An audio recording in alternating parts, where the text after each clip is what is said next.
اهدنا الصراط المستقيم صراط الذين أنعمت عليهم غير المغضوب عليهم ولا الضالين آمين.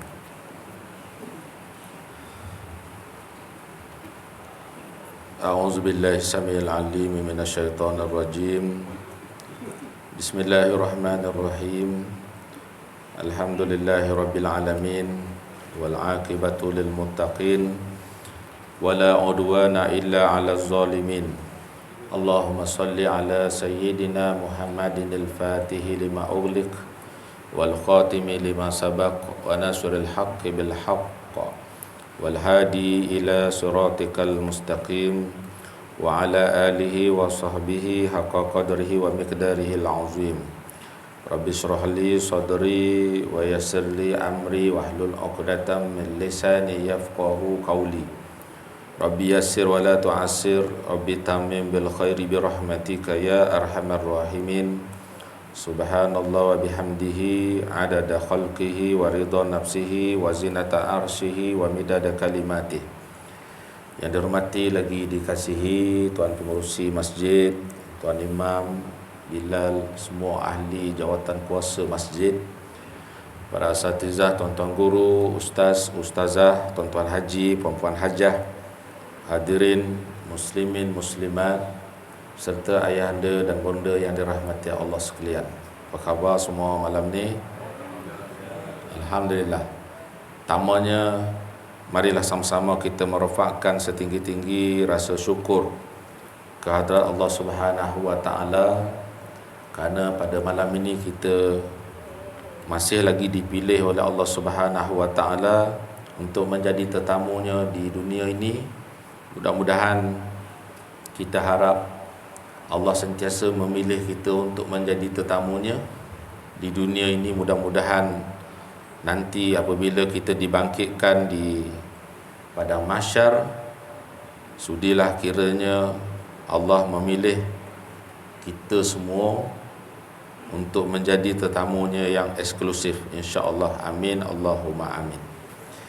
Pada malam ini kita akan menyambung bacaan kitab Mukhtasar Minhajul Qasidin, Jalan Menuju kepada Allah Subhanahu wa taala, kitab yang dikarang oleh Imam Ahmad Ibnu Qudamah Al-Maqdisi rahimahullah. Kita malam ni nak baca berkaitan dengan tajuk didikan awal kepada kanak-kanak. Ya. Didikan awal kepada kanak-kanak. Anak merupakan amanah kepada ibu bapa. Ya, anak ni aset kita yang paling bernilai lah, tuan-tuan. Ya, kerana di sana Nabi SAW menyebutkan iza mata banu Adam in qati' amaluh illa min salas. Kita ni bila mati semua amalan kita terputus kecuali 3. Yang pertama, sedekatun jariyah, sedekah jariah. Yang kedua, ilmu yuntafa' bih, ilmu yang bermanfaat. Dan yang ketiga, waladun soleh yad'ulah, anak yang soleh yang mendoakan dia. Kan? Jadi kita harap yang ada anak ni, mudah-mudahan anak-anak kita menjadi anak yang soleh, anak yang solehah, anak yang akan sentiasa menyampaikan pahalanya, pahala kebaikan dia kepada ibu bapaknya, walaupun ibu bapaknya sudah pun meninggal dunia. InsyaAllah. Amin, Allahumma amin. Kata pengarang, hati anak ni adalah permata yang masih tidak bercorak. Dia boleh menerima sebarang bentuk ukiran. Sebab tu jika anak ni diasuh dengan kebaikan, dia akan membesar dalam aturan yang baik. Sebab dia masih kosong, dia masih suci. Apa saja corak yang dihadapkan pada dia, itulah yang akan membentuk diri dia. Kalau yang diajar tu perkara baik, maka dia akan menerima dengan kebaikan itu. Sebaliknya, jika diasuh dengan perkara jahat, maka dia akan membesar di atas prinsip yang jahat, dan dosa itu akan ditanggung oleh orang yang menjaganya. Kalau dididik anak tu untuk menjadi baik, kemudian dia buat kebaikan tu, maka ibu bapanya akan mendapat pahala kebaikan yang dilakukan oleh anak tadi. Begitulah sebaliknya, jika anak tadi dididik dengan perkara dosa, kemudian dia membesar dengan perbuatan dosa, maka dosa-dosa itu akan ditanggung. Dosa-dosa yang dilakukan oleh anak tadi, walaupun dia belum baligh, perkara dosa tetap dosa, tapi dosa tu akan ditanggung oleh orang yang menjaganya. Maka sebab itulah dia suruh kepada kita ni supaya mengasuh, mendidik anak dengan akhlak yang baik. Oleh kerana itu, dia hendaklah dijaga, diasuh dan dididik dengan akhlak yang baik. Dia hendaklah dijauhkan dari kawan-kawan yang jahat.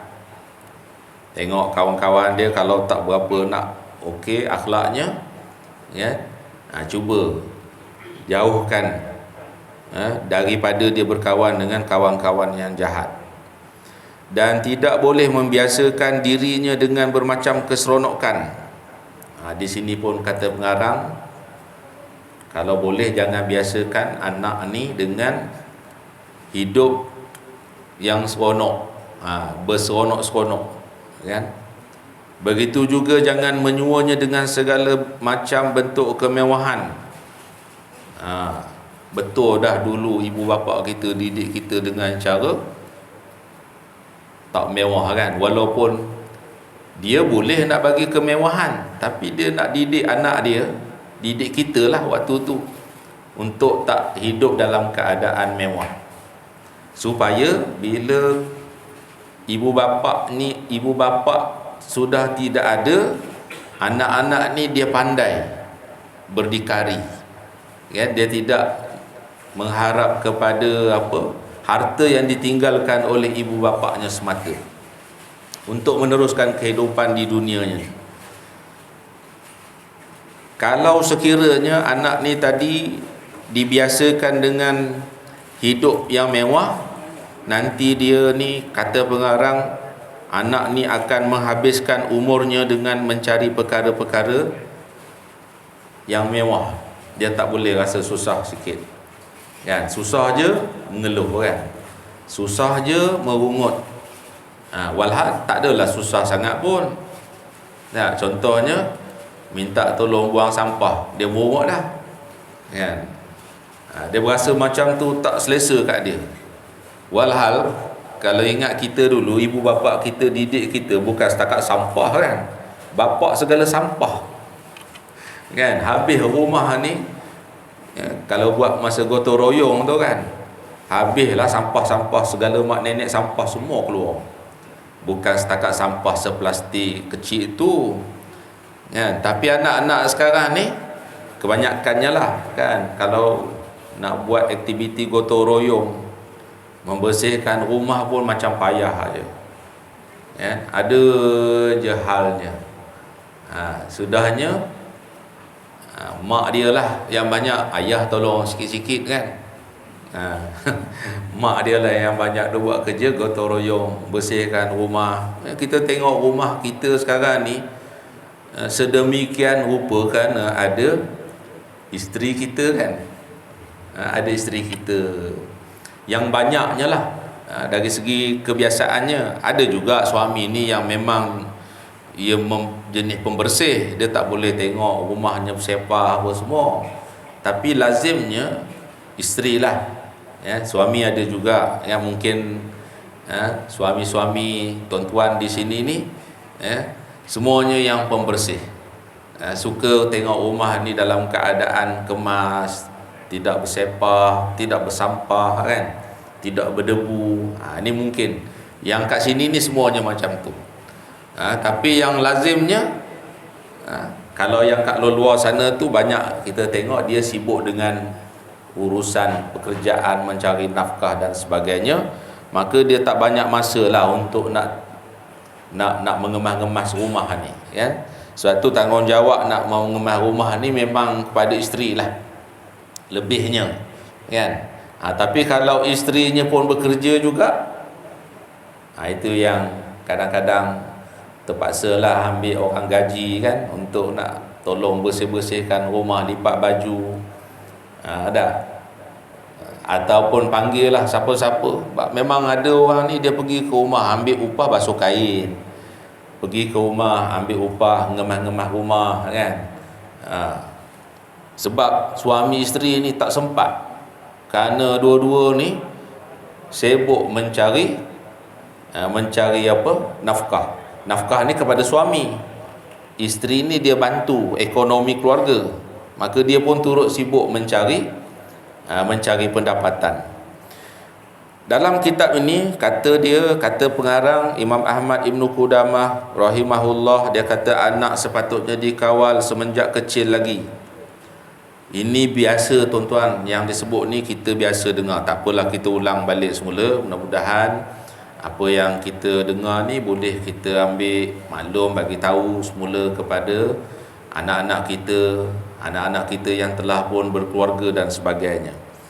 Okey, antara langkah-langkah pendidikan ialah yang pertama, carikanlah pengasuh dan ibu susu jika perlu dari kalangan wanita solehah yang beramal dengan ajaran agama dan mengambil berat tentang makanan, yang hanya makan makanan yang halal, kerana susu yang terhasil dari sumber yang haram tiada keberkatannya.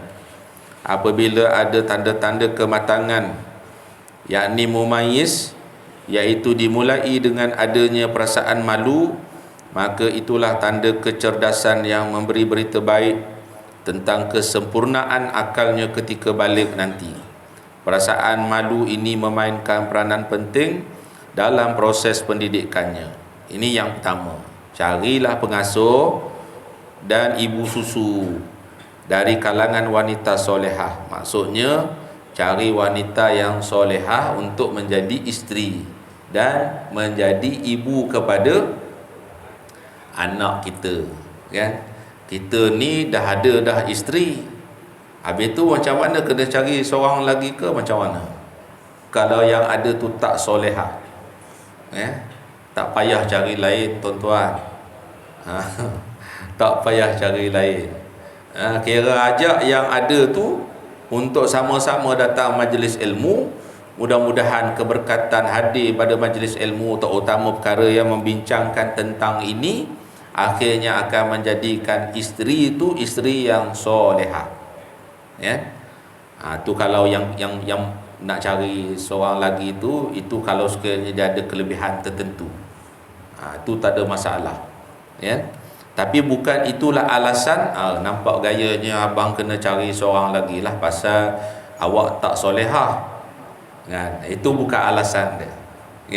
Ini mungkin kita boleh pesan lah dekat anak-anak kita mungkin yang sedang bujang ni. Kalau dia nak kahwin, pastikan bakal isterinya tu mempunyai ciri-ciri wanita yang solehah. Ini boleh pesan ke anak kita tuan-tuan. Jangan kira main jumpa seronok mata tengok kira jadi. Dah, bukan. Ataupun ciwit, piwit 2-3 kali nampak dia okey, terus jadi. Dah, bukan. Kena melalui beberapa proses untuk memilih ni, supaya isteri yang dipilih ni adalah wanita yang solehah. Sebab bukan nak setakat nak jadi isteri yang solehah saja, tapi untuk menjadi ibu yang baik kepada anak yang bakal dilahirkan.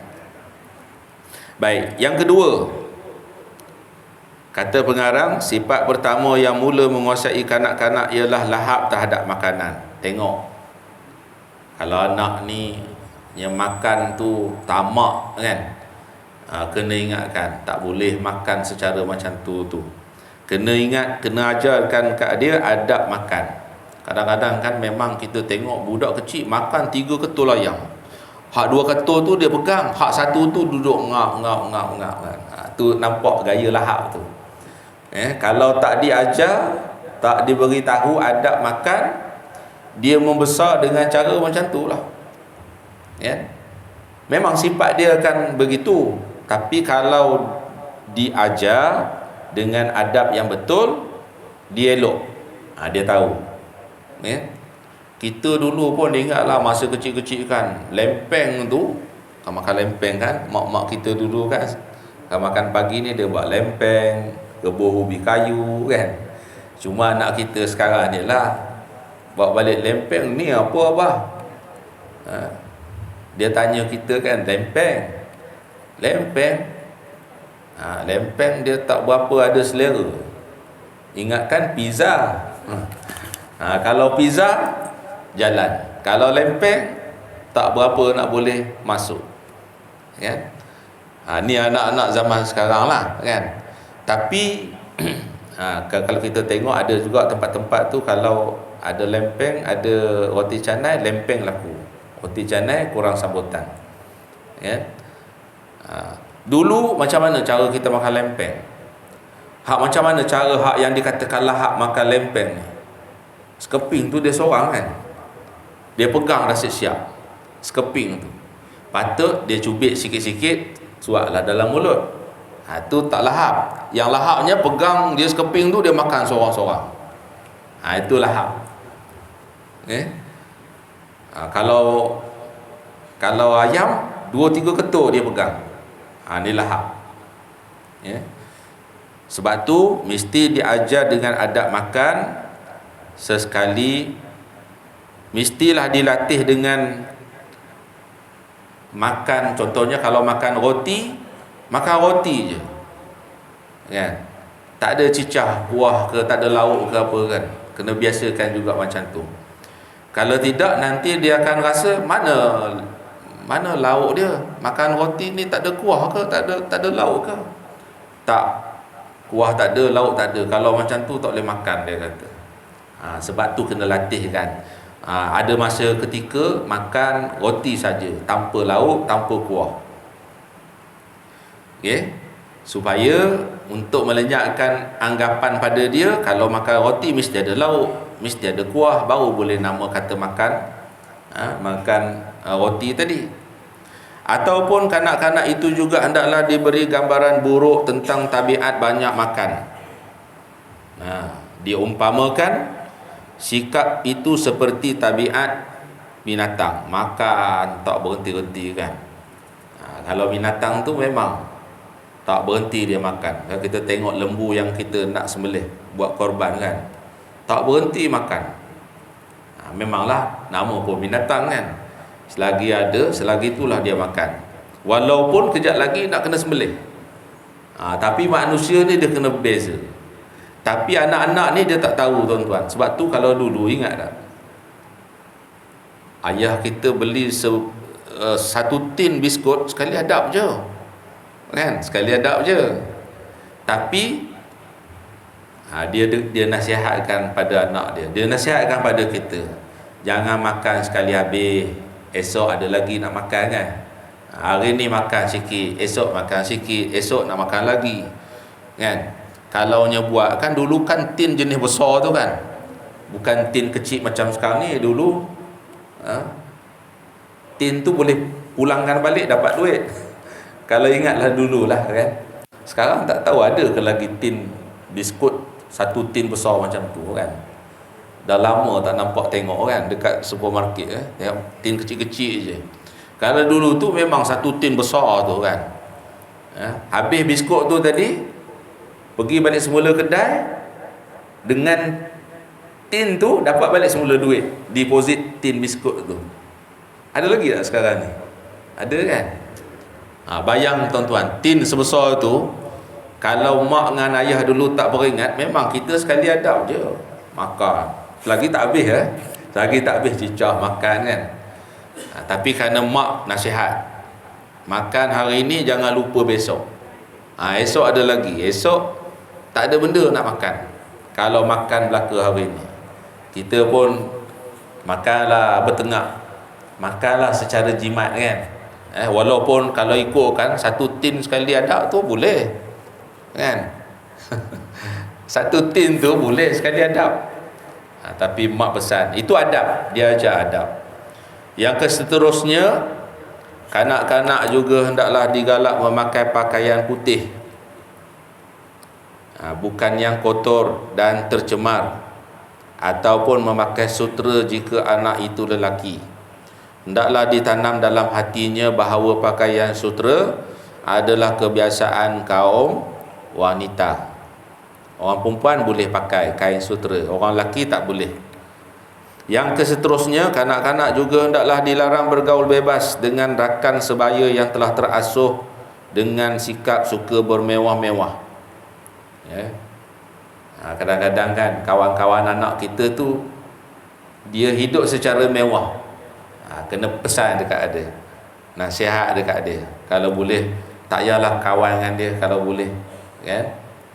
Nanti terjangkit keinginan nak kemewahan itu. Dia kata kawan dia pergi sekolah belanja RM10. Kenapa abah bagi dia RM2 je? Sudah kan.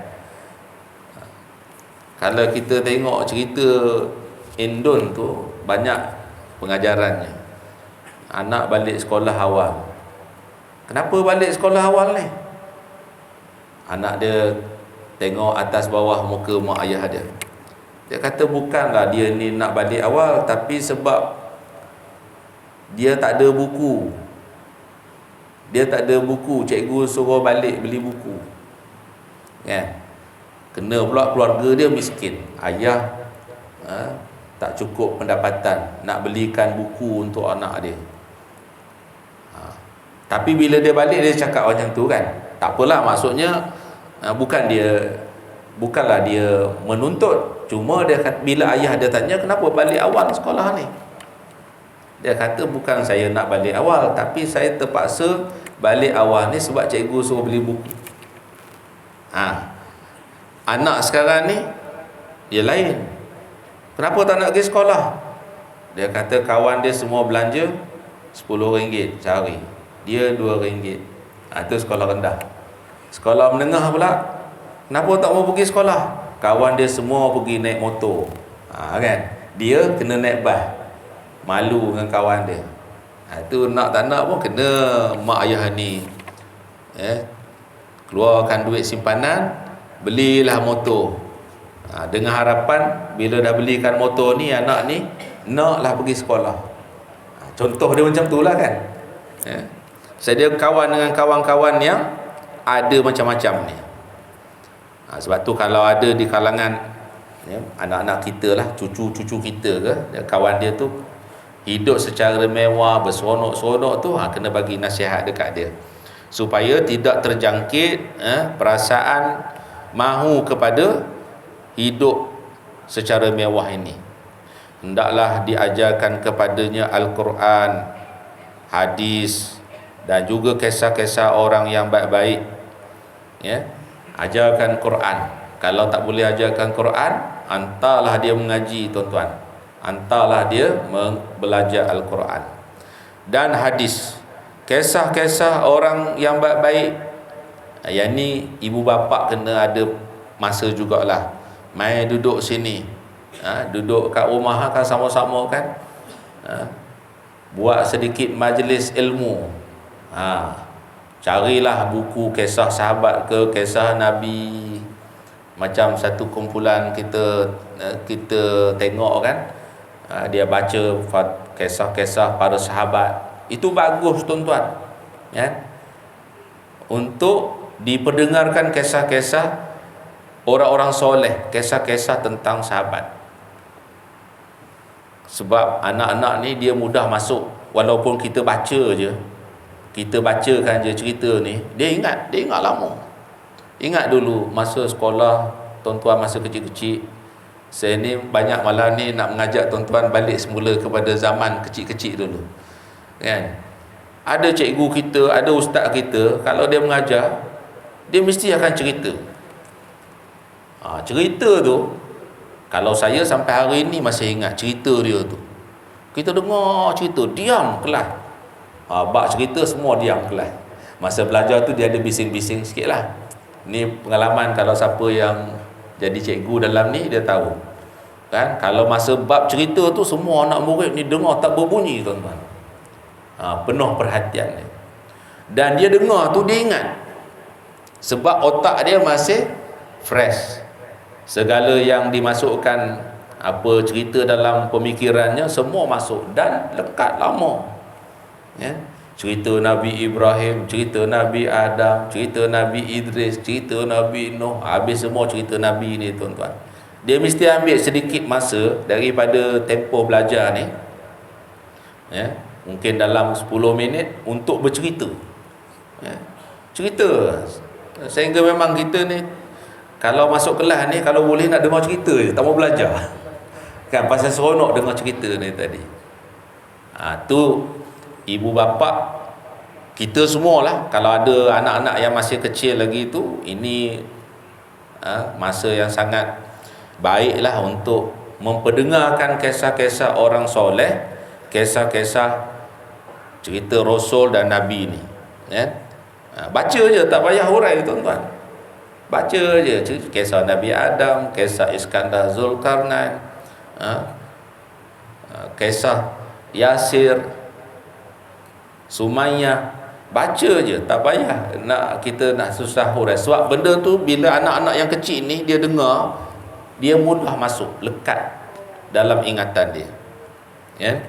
Kalau hari-hari dipasakkan dengan cerita-cerita yang baik ni, ya, bayangkan betapa banyak maklumat yang masuk dalam kepala otak dia kan, dalam pemikiran dia. Yang ni ibu bapa kena ambil peranan. Ibu bapa kena ambil peranan. Sebelum tidur tu mai kumpul sekejap 5 minit, baca kitab, baca buku, 5 minit contohnya kan. Tapi hari-hari mau buat. Ni dia panggil majlis taklim. Ada keberkatan dia tuan-tuan. Kita ialah datang majlis ilmu di masjid ni satu hal lah. Tapi di rumah kita sendiri pun kena ada juga majlis ilmu tu. Macam mana nak buat majlis ilmu? Carilah mana-mana kitab, ya. Cari mana-mana kitab, kemudian kita baca saja. Baca kisah tentang Nabi kita, buku yang menceritakan tentang Nabi kita Rasulullah sallallahu alaihi wasallam pun banyak. Sehingga baru ni saya ada terjumpa satu buku yang ditulis oleh Martin Link, kan. Nama Islam dia Abu Bakar Sirajuddin. Tulisan dalam bahasa Inggeris klasik, bukan bahasa Inggeris moden, bukan. Ada 2 orang penterjemah. Dia ceritakan, penterjemah ni dia kata memang kerja dia menterjemah buku, tapi bila dia menterjemah buku yang ditulis oleh Martin Link, tajuk Muhammad sallallahu alaihi wasallam, dia berhenti beberapa kali untuk menterjemah tu. Sebab yalah, berhenti tu maksud menangis, ya. Sebab bila dia terjemah tu kena dekat part-part yang memang tally dengan emosi dia.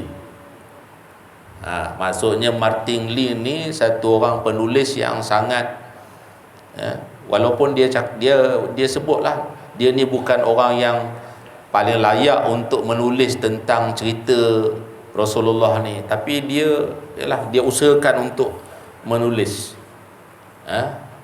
Dia ni convert, masuk Islam. Bila dia masuk Islam, dia bersungguh-sungguh untuk mengetahui tentang Rasulullah sallallahu alaihi wasallam. Dan bila dia tahu tentang Nabi ini tuan-tuan, dia bukan sekadar untuk dia saja, bahkan kalau boleh dia nak kongsi bagaimana yang dia dapat cerita tentang Rasulullah sallallahu alaihi wasallam ini. Bukunya telah melalui proses berkali-kali dicetak. Cetakan yang terbaru ialah pada tahun 2023, Oktober 2023. Ini yang terbaru.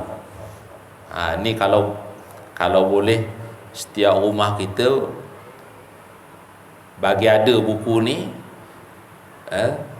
kalau boleh bagi ada buku ni untuk dibacakan kepada ahli keluarga kita tentang Rasulullah sallallahu alaihi wasallam.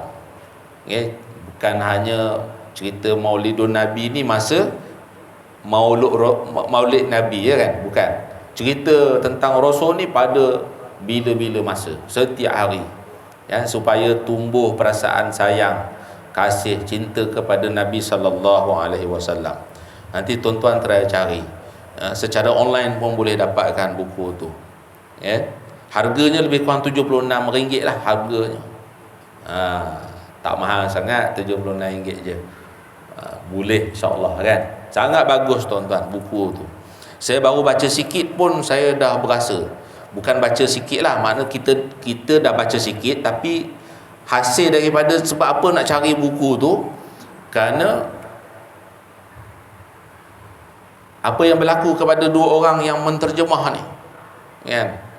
Bagaimana perasaan ketika dia menterjemah itu masuk ke dalam hati dia, menterjemahkan buku daripada bahasa Inggeris klasik ni.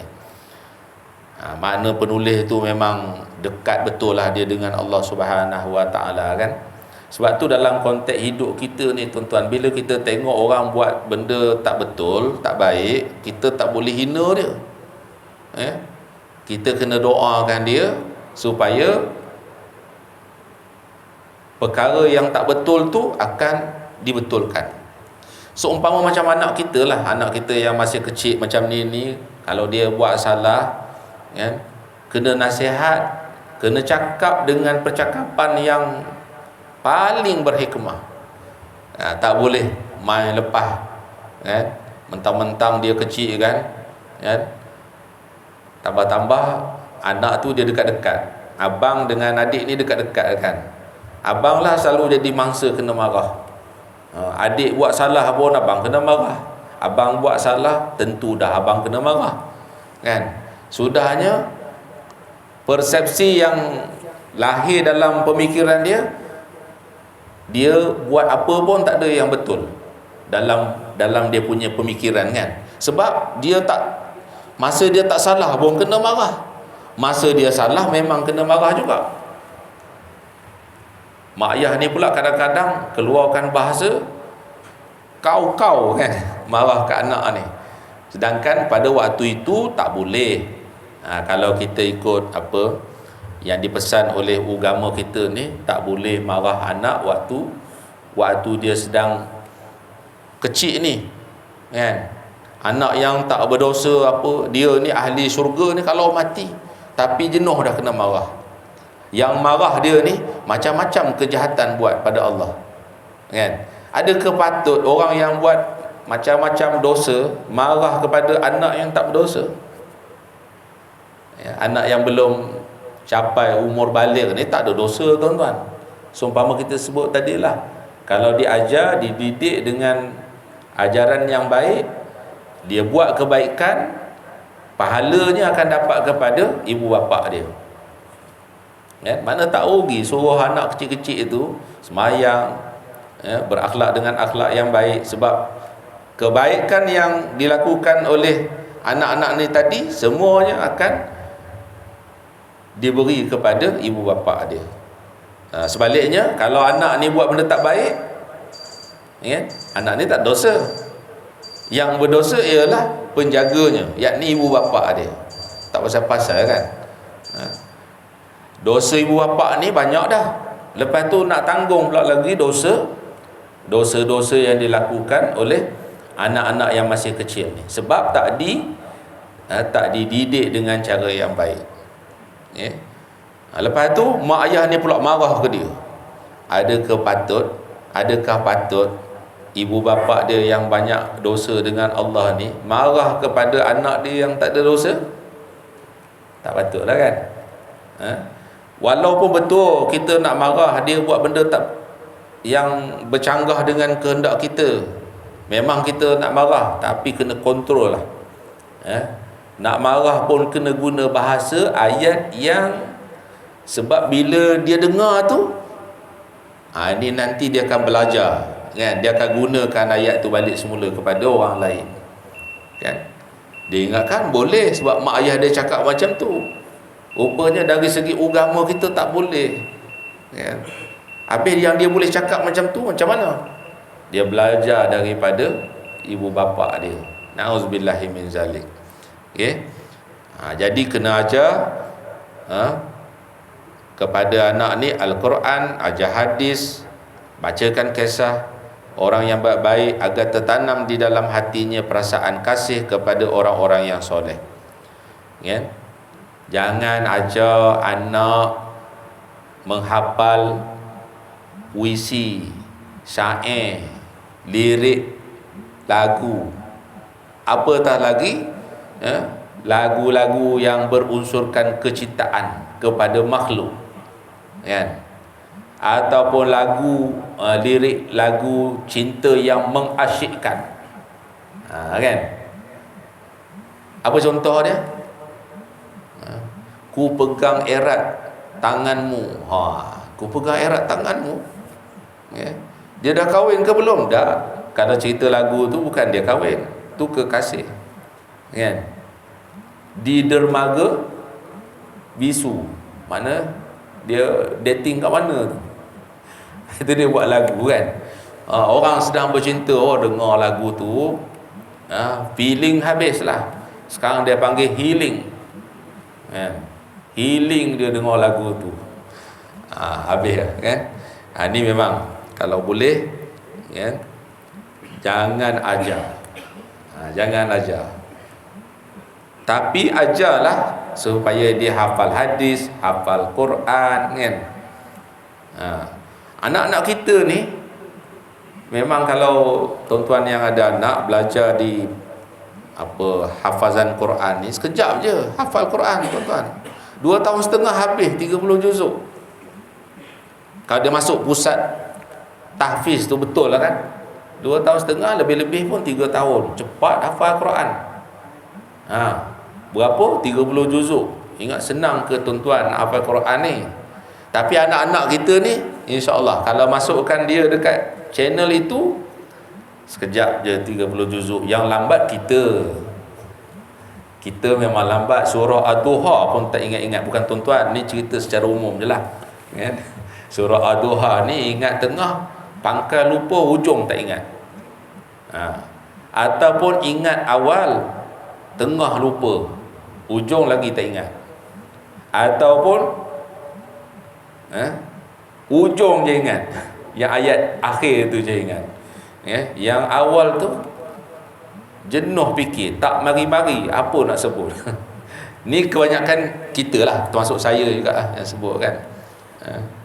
Sebab kita umur dah banyak ni, memang tuan-tuan, kan, nak menghafal ni memang kena mujahadah betul-betul lah. Tapi anak-anak kita yang masih tak ada dosa ni, kadang-kadang tuan-tuan, kan, anak yang kecil tu umur 4 tahun, 5 tahun, kan, kalau di tempat pembelajaran tu diperdengarkan saja surah Al-Kahfi, diperdengarkan je surah Al-Kahfi, dia dengar pun bukan dia duduk elok dah. Dia dengar tu sambil dia masuk bawah meja, masuk bawah kursi, panjat meja, melompat, kan? Tapi bila cikgu dia okey, kata kita duduk, cuba baca surah yang dibaca tu, dia boleh baca. Sebab dia selalu diperdengarkan, kan? Macam kita lah, tuan-tuan, dia dengar lagu Hindustan sampai akhirnya boleh menyanyi, kan? Sampai boleh nyanyi lagu Hindustan tu, walaupun kita tak faham satu habuk pun bahasa tu, ya, tapi boleh nyanyi, ya. Bahkan memang ada di kalangan orang Melayu ni boleh menyanyi Hindustan tu dengan baik, kan? Dia boleh ikut sebiji, suara sama macam penyanyi original. Tapi kalau tanya makna dia, kau nyanyi tu, kau faham tak makna dia? Tak faham. Macam mana boleh nyanyi ni? Sebab selalu dengar, kan? Dia selalu dengar. Jadi tang anak kita tu tadi, kalau yang masih tu contoh 3-4 tahun ni, tuan-tuan, walaupun sambil main-main, kan, tapi kalau selalu diperdengarkan ayat-ayat Quran ni, ia mudah masuk. Kalau hantar kat pusat pengajian tahfiz ni pula, 2 tahun setengah, 3 tahun, 30 juzuknya dihafal. Kita baca kisah Sayyidina Umar Al-Khattab menghafaz surah Al-Baqarah, berapa lama, tuan-tuan? 12 tahun. Surah Al-Baqarah aja. Anak kita 30 juzuk, 2 tahun setengah. kan? Sedangkan Sayyidina Umar ni orang Arab, orang yang pandai dari segi bahasa. Tapi bila pak menghafal Quran ni, kan, bukan nak kata sebab dia ni lambat ingat, tapi sahabat-sahabat ni dia ambil masa panjang untuk hafal satu-satu surah ni sebab dia tak akan berpindah kepada ayat lain selagi ayat yang dia baca, ayat yang dia hafal tadi dia tak ambil pengajaran. Ambil pengajaran dulu, praktik dulu, kemudian baru pindah pada ayat lain. Itu sebabnya jadi panjang, kan? Jadi lama, sampai 12 tahun. Kalau kita baca kisah dia dalam kitab ni juga ada diceritakan, betapa lamanya Sayyidina Umar ni menghabiskan masa untuk menghafal surah Al-Baqarah sahaja. Begitu juga dengan anaknya Abdullah ibn Umar, mengambil masa yang panjang untuk menghafaz surah Al-Baqarah saja, bukan Quran begitu. Jadi itulah serba sedikit yang kita dapat kongsikan pada malam ini. Kita sempat sebut 1, 2, 3, 4 saja. Ada lagi lah, insya-Allah pada tuan akan datang. Kalau tu kita cuba sambunglah sedikit lagi berkaitan dengan apa perkara yang perlu dilakukan kepada anak-anak ni daripada kecil lagi. Inilah kalau ikut apa pendidikan tarbiyah, dalam konteks kita nak jadi anak, nak jadikan anak tu anak yang soleh dan solehah, mudah-mudahan. InsyaAllah sekadar itu sekian. Assalamualaikum warahmatullahi wabarakatuh. Bismillahirrahmanirrahim. Alhamdulillahirabbil alamin wassalatu wassalamu ala asyrafil anbiya wal mursalin wa ala alihi wa sahbihi ajma'in. Rabbi zidna ilman warzuqna fahman bi rahmatika ya arhamar rahimin. Walhamdulillahirabbil alamin. Taqabbalallahu minkum inna wa minkum taqabbal ya karim.